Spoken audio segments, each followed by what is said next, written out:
Number 1. Faucet. You are home alone. It's a stormy night, and the power went out. You hear strange noises coming from upstairs. Drip, drip, drip. Probably just the faucet. You think. Drip, drip, drip. There it goes again. You run up the stairs and turn the faucet completely off. You walk back downstairs and sit on the couch waiting for the storm to pass over. Your phone loudly vibrates beside you and you receive a message from an unknown number. Drip, drip, drip. Your phone reads. Scared, you reply, "Who are you?" With no answer, you hear it again. Drip, drip, drip. You run upstairs and turn the faucet off. You then receive another text. Drip, drip, drip. By this point, you're confused and scared. You run downstairs, curl up on the sofa in fear, and call the number. Ring, ring, ring. It answers. Who are you? You ask. And you hear it through the phone. Drip, drip, drip. Number 2. Guest in our home. I love how my grandfather's always around to keep me company. On days that my mom isn't around, Grandpa's always nearby to comfort me.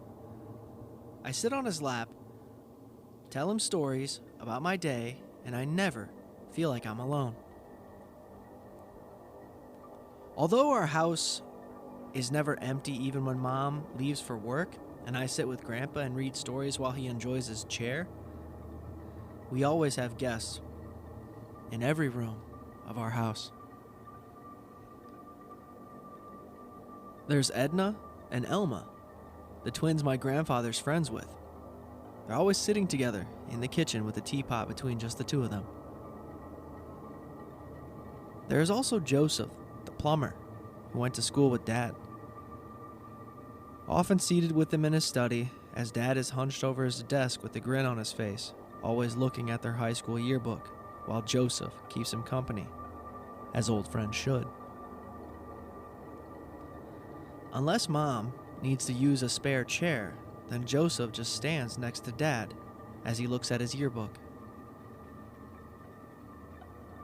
Then we have our younger guests like Beth and Thomas, who are around my age, often upstairs when they aren't playing with me.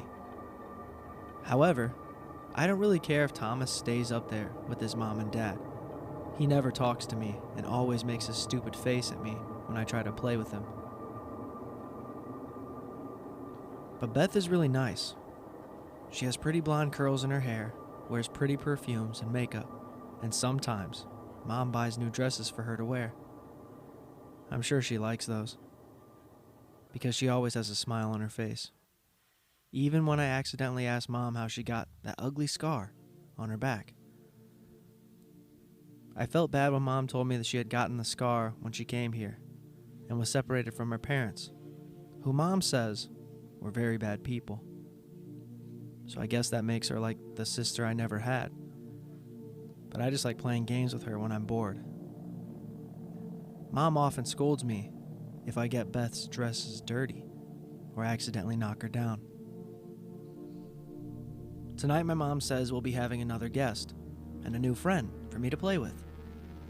Hopefully his family can come too, but Mom says that it's too hard to get an entire family like Thomas to come and stay in our home.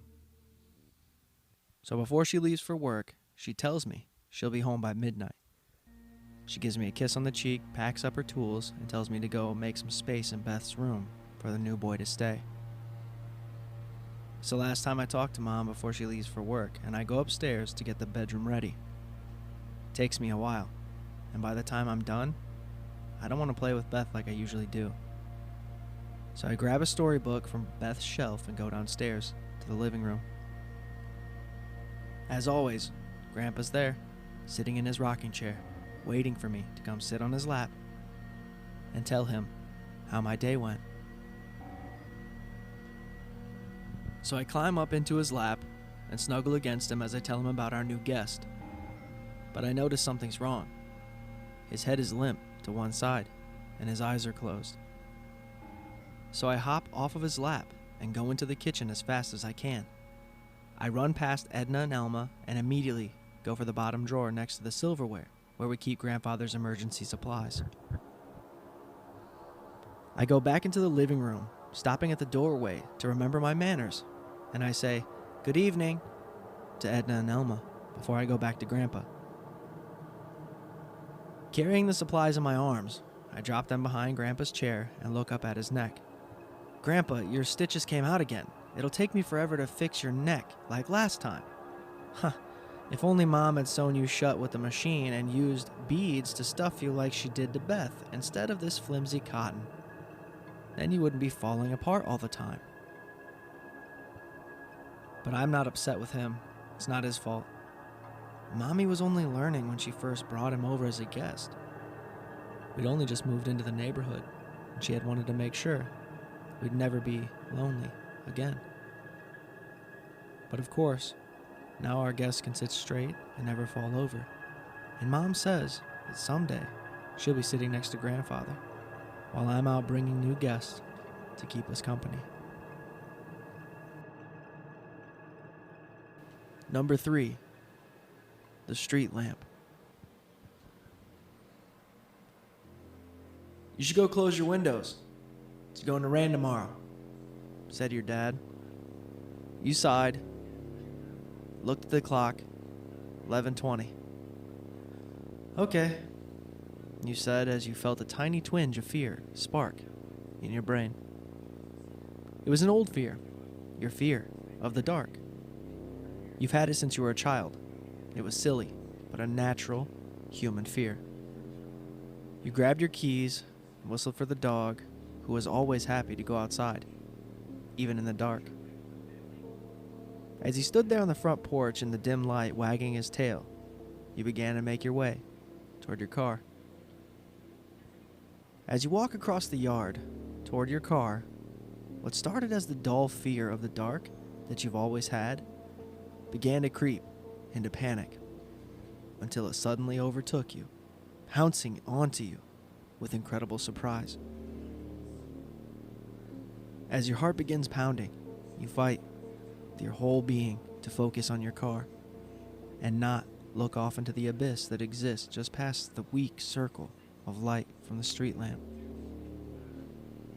As you get into your car and shut the windows, your will finally fails and you stare out into the dark. What you see, or better lack of sight thereof, unnerves you. You see nothing. Not a blank, boring nothing. A nothingness. A black so complete and overwhelming that you feel it staring back into you. Right in the eyes. Somehow. Suddenly, the panic overtakes you.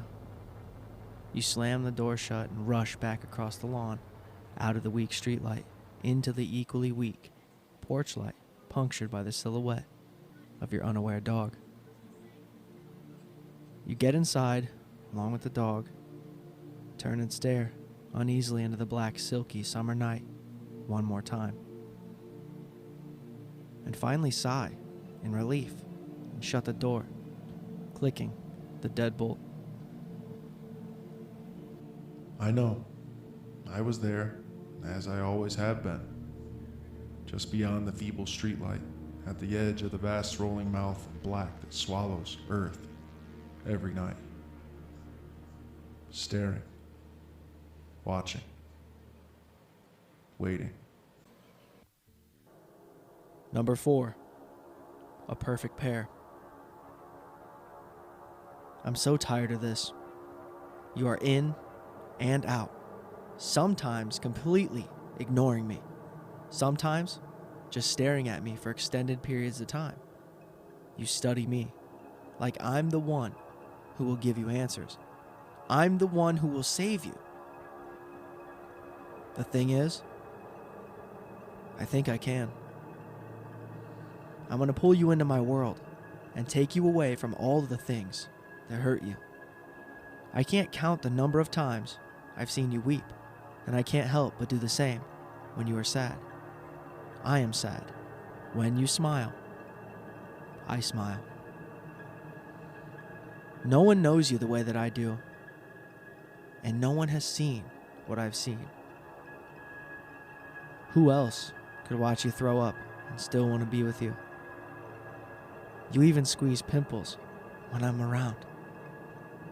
That's an indication of intimacy, of loyalty, of pure companionship. Before you left this morning, you spent a long time looking into my eyes and not saying a word.